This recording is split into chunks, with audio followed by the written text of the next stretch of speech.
sujet qui, je pense, au vu de notre présence en ce lieu, témoigne de l'intérêt que nous portons sur la compréhension de notre histoire, mais aussi notre attachement à notre pays, et répond d'autant plus à ce besoin qu'en ce moment, il se pose un réel besoin pour les Congolais de s'approprier leur propre histoire.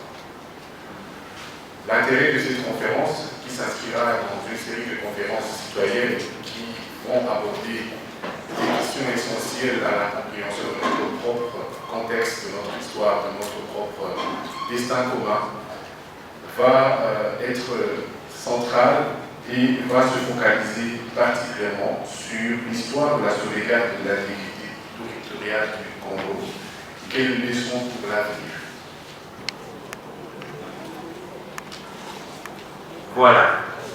Et donc, quand j'évoque l'histoire de la sauvegarde de l'intégrité du siècle à nos jours, au cœur des stratégies mondiales de l'économie et de la défense, cette situation est une chance pour accéder à un décollage rapide et définitif. Et une chance si elle peut être saisie. Si elle n'est pas saisie, alors elle devient bien sûr un malheur. Et je voudrais ici reprendre la formule heureuse de l'historien belge David van Reymbroek. Encore une citation que j'aime bien reprendre. Il dit ceci: aucun pays au monde n'a eu autant de chance que le Congo, avec ses ressources naturelles, ces 150 dernières années. Chaque fois que le marché international a exprimé une demande pressante pour une certaine matière première, eh bien, le Congo s'est avéré disposer de gigantesques réserves de la marchandise convoitée.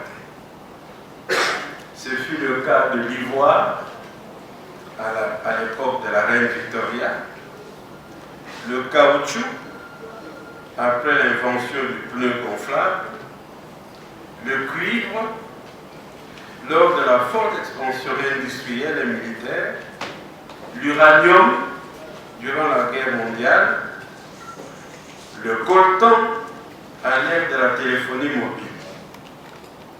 Et on devrait ajouter le cobalt à l'ère de l'invention des voitures électriques, sans compter le fait, pour assurer la révolution verte et la transition écologique, le pays offre déjà le massif forestier du bassin du Congo, le plus important après celui de l'Amazonie. Et s'agissant de la pénurie mondiale d'eau douce, le Congo se positionne déjà comme le principal château d'eau du monde par ses nombreux cours. Voilà la situation. Donc, terre d'enjeu, le Congo est donc par définition une terre de combat, acculée à périr ou à gagner pour l'intérêt de toute l'Afrique. Où on périt, ou on gagne pour toute l'Afrique. Nous avons parlé des 150 dernières années. Pendant les 150 dernières années, le monde est passé par 3 étapes importantes. Nous avons eu le temps colonial, globalement, de 1885 à 1960. Nous avons eu la période de la guerre froide.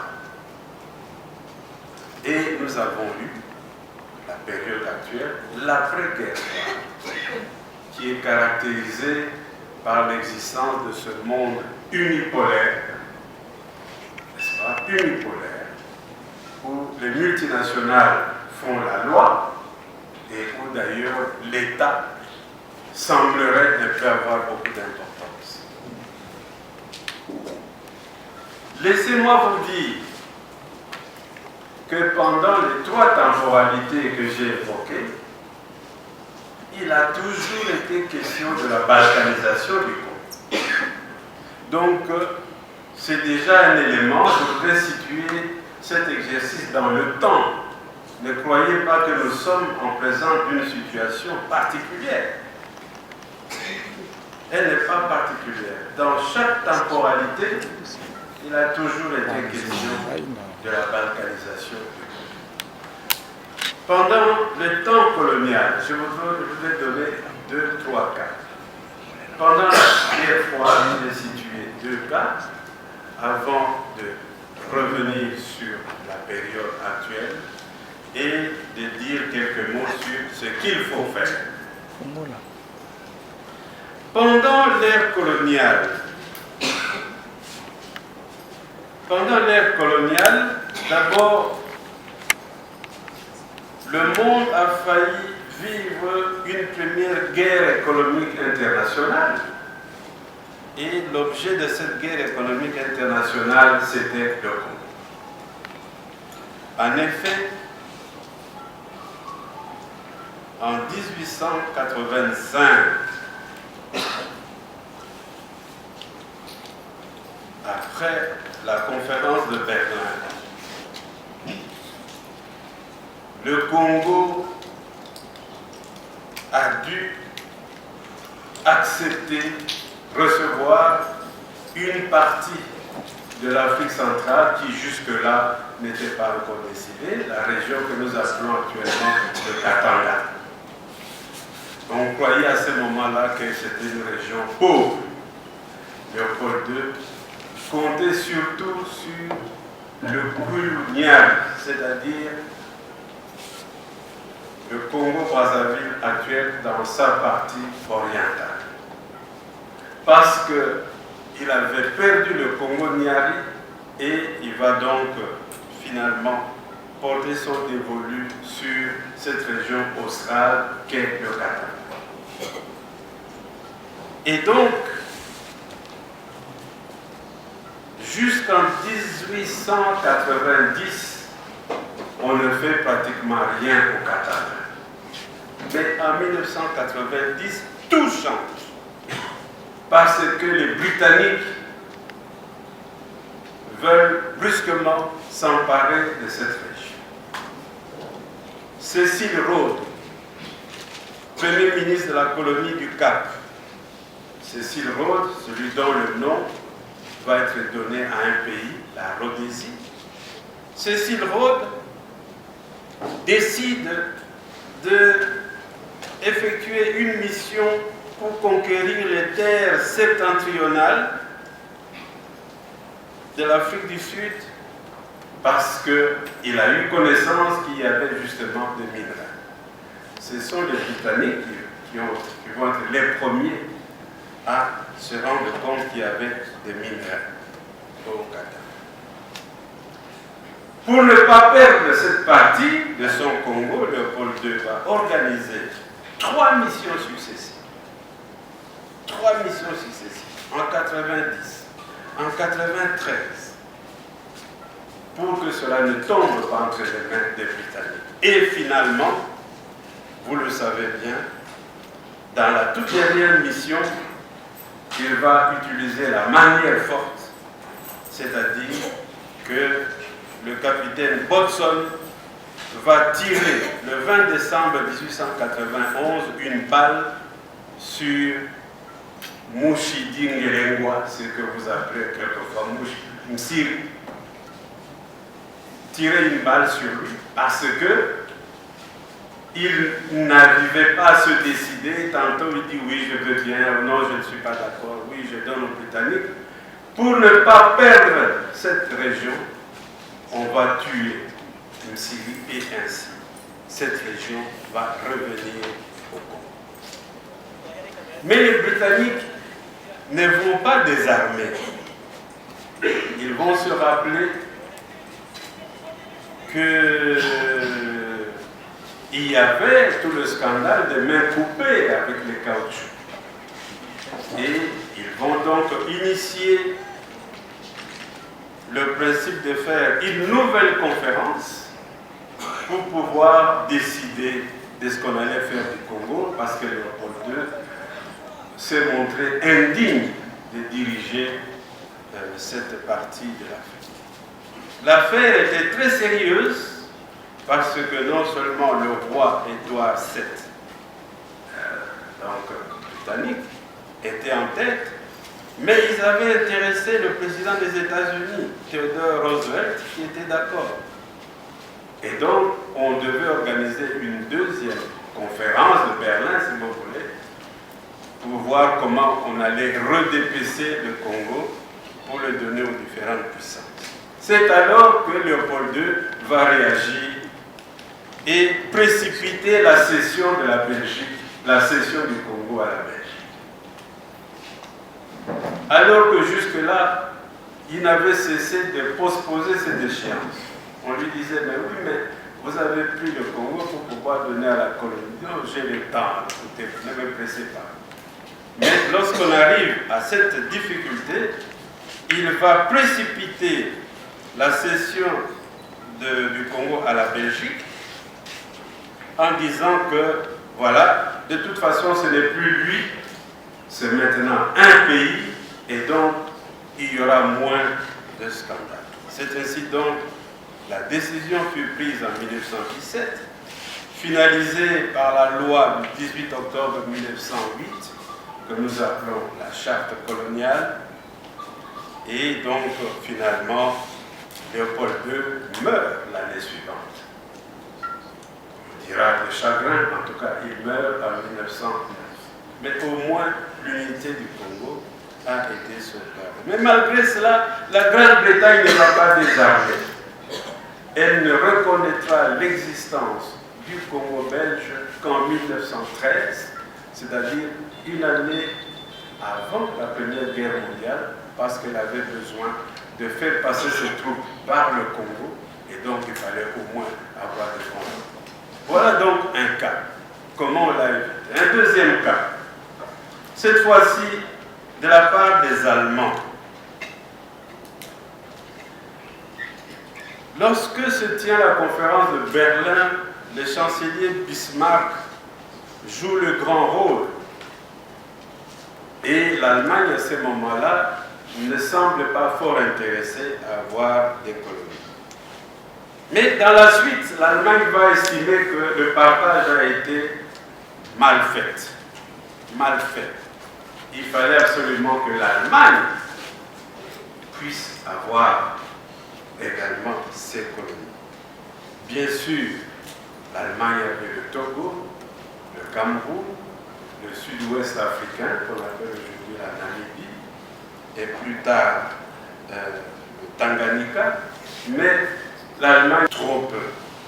Et qu'il fallait absolument faire en sorte que l'Allemagne puisse avoir toute l'Afrique centrale. Et c'est ce qu'ils ont appelé la réalisation du Mittelafrique, puisque en Europe, l'Allemagne c'est Mitteleuropa, au milieu, mais il fallait qu'en Afrique aussi, il puisse avoir le Mittelafrique, c'est-à-dire avoir la partie qui va du Cameroun au Tanganyika. Du Cameroun au Tanganyika. Vous voyez ce que ça veut dire? Donc, la grande partie du Congo doit devenir allemand. La situation était très sérieuse et le hasard fait qu'il y a eu la guerre 1914. Et donc, de ce fait, ce projet n'a pu se poursuivre. L'Allemagne vaincue a perdu alors de peu de colonies qu'elle avait encore. Voilà donc une situation. Mais lorsqu'on arrive en 1940, déjà en 1930, lorsque l'Allemagne hitlérienne commence à manifester ses griffes, les Anglais, pour calmer les appétits politiques, de Hitler, vont lui proposer de lui donner le Congo, une partie du Congo.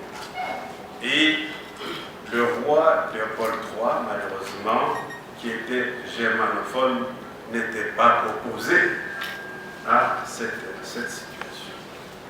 Donc, finalement, cette offre sera rejetée par l'Allemagne, par Hitler, parce que Hitler ne comptait pas avoir des colonies en Afrique, ça ne l'intéressait pas. Ce qui l'intéressait, c'est de conquérir l'Europe et pas l'Afrique. Donc voilà deux cas. Troisième cas, qui va nous intéresser un peu plus, c'est la lutte pour le détachement du Katanga. Une lutte qui va commencer vers les années 1946. Donc, attaqué par l'Allemagne le 10 mai 1940, la Belgique va capituler 18 jours plus tard et finalement, après la guerre, la Belgique se sentira vaincue deux fois. Vaincue militairement par l'Allemagne, mais vaincue également économiquement, parce que pendant la guerre 40-45, le Congo, sur le plan économique, dépendait de l'Afrique du Sud, dépendait donc de la livre sterling. Le franc congolais était devenu même plus fort que le franc belge. Et le franc belge a subsisté grâce au franc congolais. Cette situation va donner des idées à ceux qu'on appelait les Katangaleux, à ne pas confondre avec les Katangais. Les Katangaleux, c'est-à-dire les Blancs vivant au Katanga. Dans leur association qui s'appelait l'Union Katangaise, cette association va revendiquer son autonomie, non seulement de Léopoldville, mais également de Bruxelles. Donc, si ça avait marché, le Katanga aurait eu à ce moment-là déjà la posture, je dirais, de la Rhodésie du Sud. Voilà. Donc, il voulait être indépendant, et de la Belgique et de Léopoldville. D'ailleurs, il se moquait de Léopoldville en disant « Léopoldville, c'est la capitale du papier. » Mais au moins, Élisabethville, c'est la capitale du cuir. Voilà la grande différence.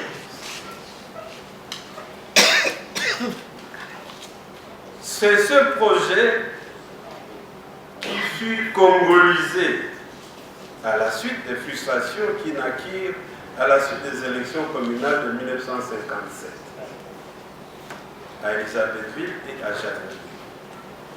Les résultats ayant consacré la marginalisation des Katangais authentiques, comme on disait, par rapport aux immigrés kassais.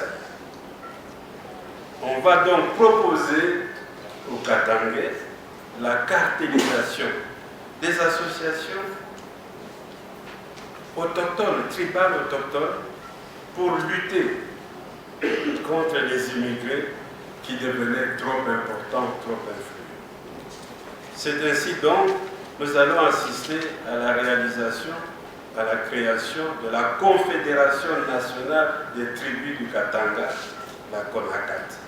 La CONACAT, au point de départ, incluait même le Balubakat, en faisait partie. Donc c'était pour lutter contre ça. Alors cela va faire en sorte que, en 1960, sous l'influence des Katangaleux, si vous voulez, le Katanga a failli être indépendant le 14 juin. Il voulait absolument être indépendant avant le Congo. Le 14 juin, ça a raté. Le 26 juin, on a failli proclamer à nouveau ça. Le 29 juin, la veille de l'indépendance, le Katanga a failli à nouveau être indépendant. Et finalement, ça va intervenir le 11 juillet. Pourquoi d'ailleurs ça a lieu le 11 juillet? c'est simplement parce que le 11 juillet suit le 10 juillet. Qu'est-ce qui s'est passé le 10 juillet?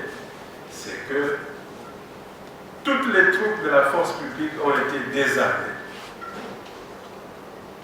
Il n'y avait plus que les forces métropolitaines, c'est-à-dire les forces belges.